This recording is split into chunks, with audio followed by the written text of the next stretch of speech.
All right, we talked about functions, summary. Okay, that's great. Let's go ahead and look at lab 15. So we are going to continue binary tree. Take your code from your previous lab and you're going to extend it. All right, you have put and in order string. That's great. Get height still there. Contains.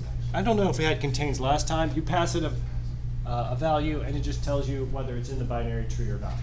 It's just a simple checking each, visiting each node and seeing if they're. You don't have to visit every node. You just need to go down the binary tree, right? Remove. So that's the big function of this lab. We talked about conceptually how it's going to happen. I will be testing, of course, the 4 different test cases, so see what you can do.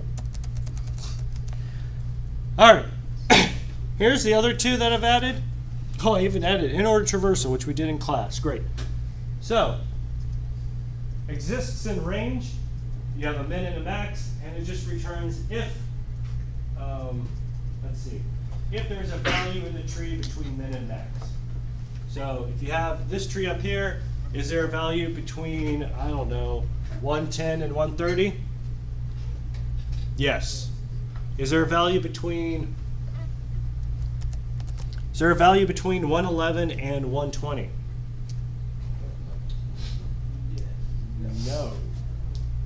No. You have 110 and you have 125, but nothing between 111 and 120. So nothing exists in that range. Does something exist between 50 and 1,000? Obviously, yes. So, got to write a function to try and narrow down.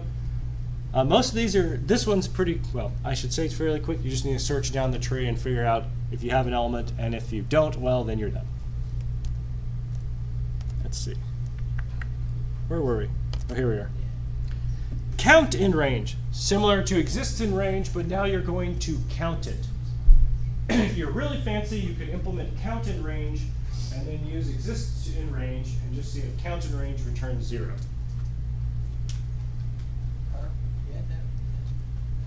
Yeah, I like that. I like that. Maybe. Can you do it the opposite way too? No, Can you? Yes. Yeah, You're not gonna, you'll probably time out pretty badly. Right?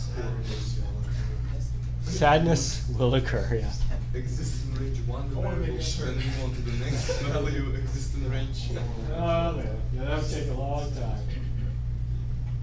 All right, same idea, count in range. Think about that one.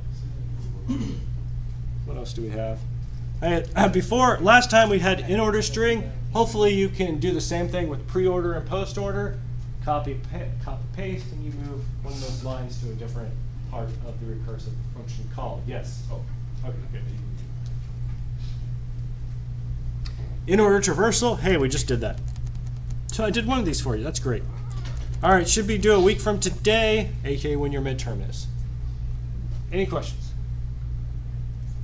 No questions, all right. Works perfectly.